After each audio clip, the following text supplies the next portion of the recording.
So good day mga ka-e-bike. Day good, day good.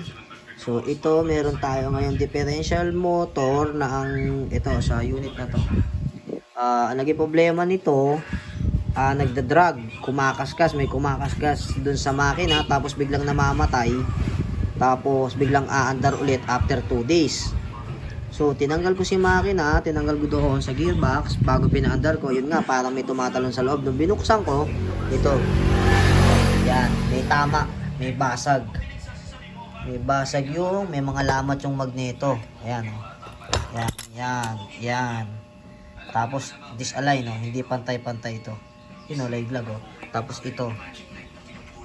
May tama yung pinakaloob nung nilalagay ng IC niya ito. Ayan, medyo parang nalusaw din to. Ayan, kaya nagkakaroon ng dragging. So ito may tama din isa.